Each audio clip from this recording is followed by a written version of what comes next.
whole nother level, something I'll never forget. But it's given me a newfound fire to continue. You know, I want to do that in front of a packed crowd. Yeah, I want to headline. I want to be fighting the best guys in the world. So that's where I'm looking. And how was the crowd?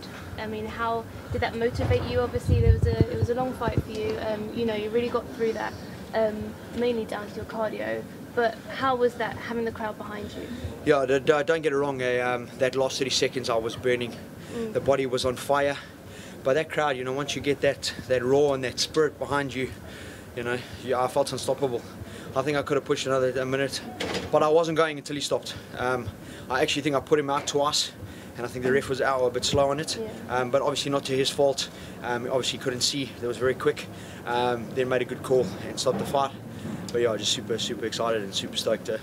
This wasn't just, you know, your first win in the UFC, but also the first win for South Africa in the UFC since 2005 when Trevor Prangley managed to get a victory. How does it feel to, you know, represent your country and your colours here in the UFC and scoring a big victory like this? Yeah, well look, for South Africa it's the first official win by a homegrown South African. Trevor Prangley was living in America at the time, although he was South African. But this is the first win for a South African boy that's fighting out of South Africa. So it's massive for us as a country, and I can tell you now they're going absolutely crazy at home. Rugby's going on too? We unfortunately lost the semi-final, so I think the country would have been down. But the backing that I had coming in here and the support and the love, I can guarantee you the crowd of that country is going absolutely berserk. And I'm proud of that. I'm proud that I could stand up strong for them today and I could give them something to cheer about. In the second round, when he was trying to take you down, it looked a little bit like your hand was by the fence, and Dan Hardy sort of commented on it, looked like a fence grab. Could you sort of just commentate on that? Yeah, look, I mean, that was an unfortunate thing. I did grab at the fence, and I think it was just a reaction. I still went down. I don't think it was changing anything. You know, I managed to turn the takedown on the floor. You know. Kind of heat of a moment. I apologise. It's not something that I intentionally did. I think it was just something that happened at that time. But I think I proved that I deserved to win. You know, I pushed hard and I stayed on top and I controlled the fight for the last 2 rounds. What was going through your mind in those last couple of seconds? I knew I'd won the fight. I knew I dominated rounds 2. I think 1, he was on top a lot more. I managed to get the reversals in round 1, so I kind of had given it to him, and I knew that I had to get 2. But once I got into 3, I started to feel physically strong. You know, my gas tank started to kick in, and I started to feel like I was really dominating the fight. And I wanted to go for the finish. I wanted to make sure I ended it. I think it was like 2 seconds or so before the end of the fight. That's massive for me. Hopefully we'll get a bonus for that. Do you think maybe he burned himself out in the first round? Because he looked a little bit slower going into the second. In the second round, I don't think so. I think he was still strong in the second. I worked the body really hard on the floor. I threw a lot of body shots, a lot of elbows to the body. That big body kick hurt him in round 2. I think that slowed him down quite a lot. So it was a case of me. I knew that he was very physical and very strong, but I knew that if I worked his body, I would slow him down. How close was the arm in guillotine in the first round? Look, they were both very deep. He just fought the angle really well, and I was slipping out and I was falling out. So I didn't want to chase something that was gonna get away from me, and I just made the better choice to let go and get up. Could the referee have stopped the fight a little bit sooner? You seem to take a lot of unanswered blows. Look, from what I could see, I think I put him out twice. He did go out twice. But you know, that's such a difficult thing to call in there. You know, in that moment, punches are flying, heads bouncing off the mat. The ref's just trying to get the best position he can, and I think he made the right choice at that stage. I think that he wasn't defending himself very well. Maybe he could have stopped it sooner. I don't know. You know, I can't call that. I'm not the ref. The ref made the best possible choice. We just hope there's no serious injury to him and that he recovers well.